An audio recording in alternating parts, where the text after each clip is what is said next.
கூடு இருக்குது பார்த்தீங்களா, அந்த தேன் கூடு மாதிரி குட்டி குட்டி ஹோல்ஸ் லேயர் போட்டு பண்ணுறது தான் இந்த ஹனிகாம் ஸ்டிச்.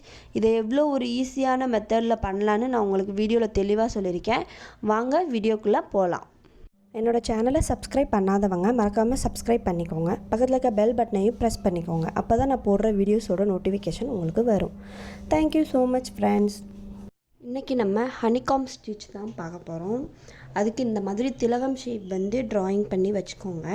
திலகம் ஷேப் ட்ராயிங் பண்ணிவிட்டு அதுக்குள்ளே நான் போடுற மாதிரி லேயராக லைன் போட்டுக்கோங்க. ஃபர்ஸ்ட் 1 லேயர் மாதிரி, செகண்ட் ஒரு லேயர், தேர்டு ஒரு லேயர், ஃபோர்த் ஒரு லேயர், இந்த மாதிரி லைன்ஸ் போட்டு வச்சுக்கோங்க. இந்த மாதிரி போட்டு வச்சுட்டு நார்மல் நம்ம சில்க் த்ரெட் ப்ராக்டிஸ்க்கெல்லாம் த்ரெட்டை எப்படி டபுளாக எடுப்போமோ அதே மாதிரி டபுளாக எடுத்துக்கலாம். எடுத்துட்டு நம்ம இதுக்கு நீடில் வந்து 13 நம்பர் நீடில் தானே யூஸ் பண்ணுவோம், அதே நீடில் தான். இதுவும் சில்க் த்ரெட் ப்ராக்டிஸ் தான். இன்னும் சில்க் த்ரெட் ப்ராக்டிஸில் வந்து ஒரு 4 ஸ்டிச்சஸ் அந்த மாதிரி இருக்கும். ஸோ இதை ஃபினிஷ் பண்ணிட்டீங்கன்னா இன்னும் கொஞ்சம் பீட்ஸோட ஸ்டிச்சஸ்லாம் இருக்கும்.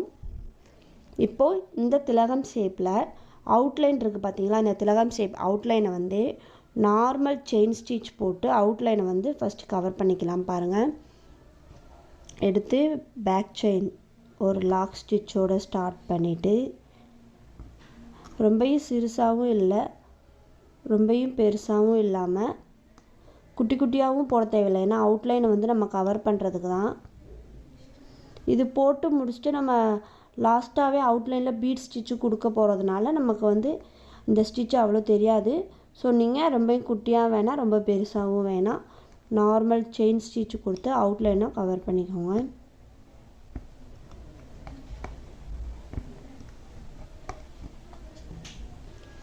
அவுட்லைனை வந்து நான் ஃபுல்லாக நார்மல் செயின் ஸ்டிச் போட்டு கவர் பண்ணிட்டேன். இப்போ பாருங்கள், ஹனிகாம் ஸ்டிச்னால் என்னென்னா தேன் கூடு இருக்குது பார்த்தீங்களா, அந்த தேன் கூடில் குட்டி குட்டியாக ஹோல்ஸ் போட்டு அந்த தேன்லாம் வர மாதிரி இருக்கும் பார்த்தீங்களா, அதே மாதிரி தான் இப்போ இந்த ஸ்டிச்சு இருக்க போகுது. ஸோ அதனால தான் ஹனிகாம் ஸ்டிச். இப்போ அவுட்லைன் போட்டாச்சு. இப்போ அவுட்லைனுக்கு உள்ளேயே தான் நம்ம அந்த ஸ்டிச் பண்ண போகிறோம், வெளியே போகக்கூடாது. ஸோ நான் லைனாக ட்ரா பண்ணியிருக்கேன் பார்த்தீங்களா, அந்த லைன் மேலே தான் பண்ண போகிறோம். ஃபர்ஸ்ட் லைன் இந்த இருக்குது பார்த்தீங்களா, இந்த லைன்லேருந்து இந்த அவுட்லைன் ஸ்டிச்சை ஒட்டி நான் த்ரெட் எடுத்துக்கிறேன். த்ரெட்டை எடுத்துட்டு நார்மலாக இந்த 2 இதுக்கும் பாதி, அதாவது இந்த முனை இருக்குது பார்த்தீங்களா, இதுக்கு ஷார்ப் இந்த இதில் ஒரு ஸ்டிச் போட்டுட்டு அப்படியே மேலே கொண்டு போய் அந்த ஷார்ப் இது பார்த்தீங்களா அந்த நுனியில் கொண்டு போய் ஸ்டிச் போட்டு பட்டன் ஹோல் ஸ்டிச் மாதிரி இழுத்துட்டு வர போகிறேன். இந்த இதில் ஃபுல்லாகவே பட்டன் ஹோல் ஸ்டிச் தான், ஆனால் அந்த இதை எப்படிலாம் பண்ணுறோன்றது தான் ரொம்ப இம்பார்ட்டண்ட். ஓகேவா? இப்போ பட்டன் ஹோல் ஸ்டிச் மாதிரி இழுத்துட்டு வந்து ஒரு ஸ்டிச், இங்கே ஒரு ஸ்டிச் போட்டு எண்டு நாட் போட்டு ஃபினிஷ் பண்ணிக்க போகிறோம். இந்த ஸ்டிச்சை பொறுத்த வரைக்கும் ஒவ்வொரு லேயருக்கும் நம்ம எண்டு நாட் போட்டு தான் ஃபினிஷ் பண்ணணும், அப்படியே கண்டினியூ பண்ணுற மாதிரி கிடையாது. ஒவ்வொரு லேயருக்கும் எண்டு நாட் போட்டு தான் ஃபினிஷ் பண்ணணும். இப்போது மறுபடியும் எந்த மாதிரி பண்ண போகிறோம்னா, இந்த இது வந்து பெர்பெண்டிகுலராக போட்டது, இது வெர்டிக்கல் லைன். இந்த வெர்டிக்கல் லைனில் நம்ம இங்கேருந்து ஸ்டார்ட் பண்ணி இந்த வெர்டிக்கல் லைன் 2க்கும் சென்டராக பார்த்து ஒரு ஸ்டிச் பாருங்கள், இப்படி சென்டராக பார்த்து மறுபடியும் இந்த வெர்டிக்கல் லைனுக்கு சென்டராக பார்த்து. ஸோ நெக்ஸ்ட் இந்த மாதிரி தான் நம்ம ஸ்டிச் பண்ண போகிறோம். அதுக்கு இங்கேருந்து ஸ்டார்ட் பண்ணலாம்.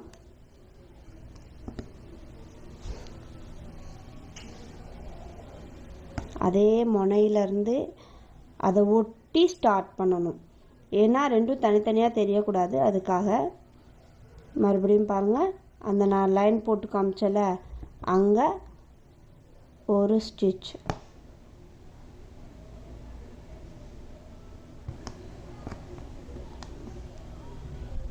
இப்போ பாருங்கள் இந்த இதுக்கு நடுவில் சென்ட்ரு நான் சொன்னேன்னா அந்த சென்ட்ரு அந்த வெர்டிக்கல் லைன் ஸ்டிச் போட்டிருக்கோம் பார்த்தீங்களா, ஃபர்ஸ்ட் போட்ட இந்த ஸ்டிச் இதுக்கு மேலே சென்டராக பார்த்து குத்தி பட்டன் ஹோல் ஸ்டிச் மாதிரி இழுத்துட்டு வரணும்.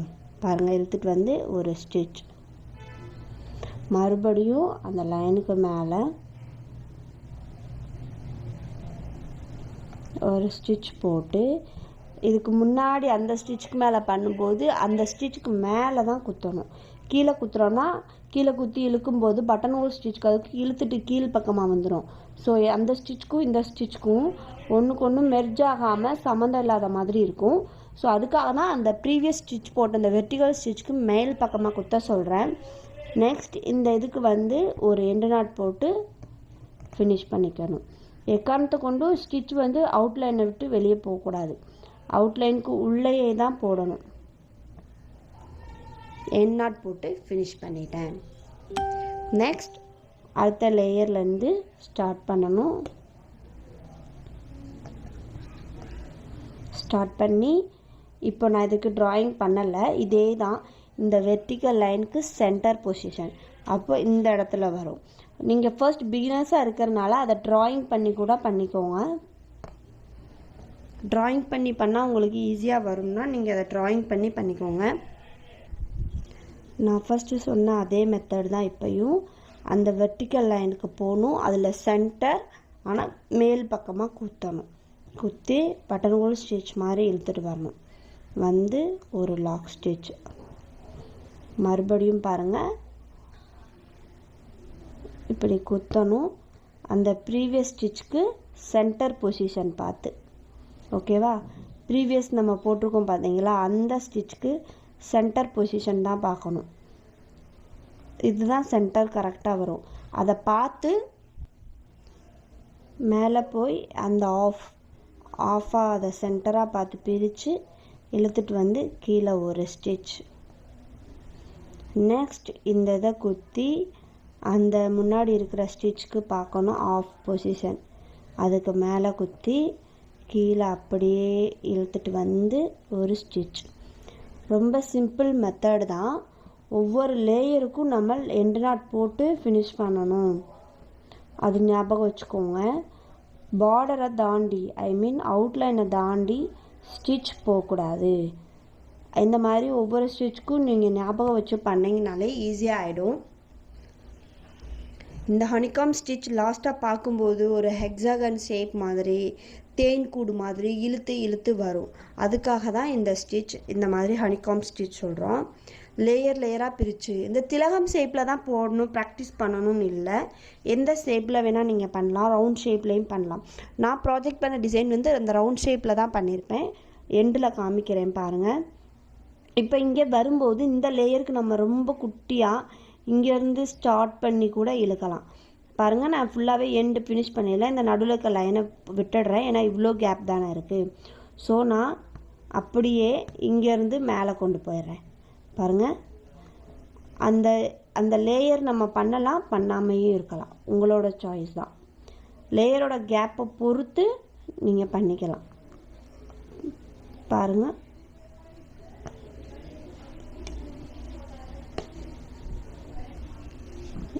இந்த லாஸ்ட் லேயர் பண்ணும்போது நம்ம போட்ட அவுட்லைன் ஸ்டிச்சுக்கு ஒட்டி போடுங்க, ஏன்னா அது ரெண்டும் தனியாக தெரியக்கூடாது.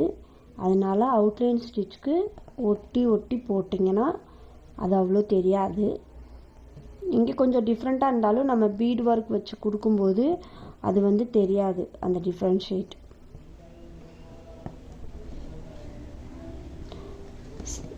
ஸ்டிச் வந்து சேம் தான், ஆனால் அந்த லேயர் எப்படி போடணும் அது போட தெரிஞ்சுட்டு நம்ம பண்ணாலே இந்த ஸ்டிச் வந்து நம்ம நல்லா போட்டுடலாம். எண்டு நாட் போட்டு ஃபினிஷ் பண்ணிக்கிறேன். நார்மல் பட்டன் ஹோல் ஸ்டிச் வச்சு தான் நம்ம இப்போ எல்லாமே பண்ணியிருக்கோம். ஆனால் அந்த லேயர் அந்த ஷேப் வந்து எப்படி தெரியணும், இப்போ நார்மலாகவே இதுதான். இப்படி இந்த ஒரு இதுக்கு 2 லேயராக பிரிச்சுட்டோம், அதில் நம்ம 3 லேயராக பிரிச்சுட்டோம். பாருங்கள், இங்கேருந்து குத்தி இந்த ஃபஸ்ட்டு ப்ரீவியஸ் வெர்டிக்கலில் போட்ட அந்த லைனுக்கு சென்டர், இதுதான் சென்டர். ஆனால் அந்த ஸ்டிச்சோட மேலே குத்தணும். நம்ம இங்கே குத்தி இழுத்தோம்னா அது கீழ் பக்கமாக இழுத்துட்டு வந்துடும். ஸோ இது மேலே போயிடும், இது கீழே வந்துடும். ஸோ ஒவ்வொன்றுக்கும் மிர்ஜ் ஆகாது, தனித்தனியாக தெரியும். அப்போ அது வந்து ஹனிகாம் ஸ்டிச் வந்து ஃபுல்ஃபில் ஆகாது.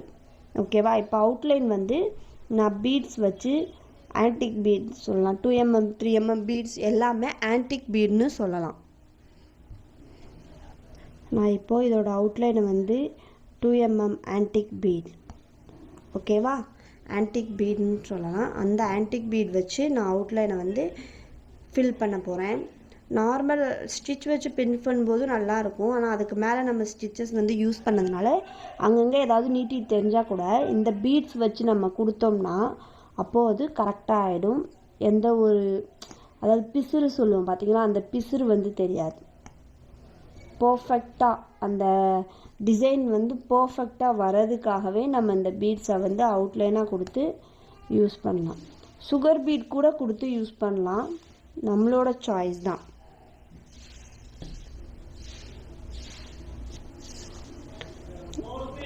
உங்கள் விருப்பத்துக்கு ஏற்ற மாதிரி எந்த பீட் வேணால் கொடுத்து அவுட்லைனை வந்து கவர் பண்ணலாம். ஓகேவா?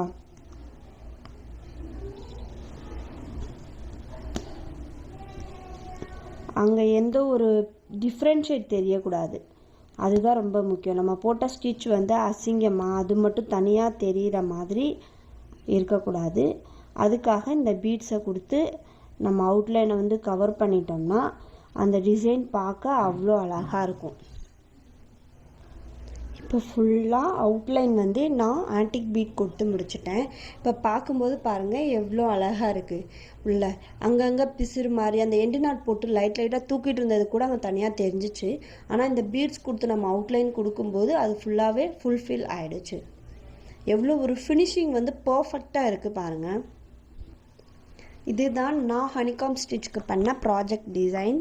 நான் இந்த மாதிரி ஒரு சர்க்கிள் ஷேப் வந்து ட்ராயிங் பண்ணிவிட்டு அந்த ஆஃப் வரைக்கும் மட்டும் அந்த ஹனிகாம் ஸ்டிச் கொடுத்தேன். அதுக்கு மேலே பேர்ட்ஸ், அதுக்கு மேலே அந்த லீஃப் மரக்கிளை போய் அதில் போய் பேர்ட்ஸ் உட்காந்துருக்க மாதிரி கொடுத்தேன்.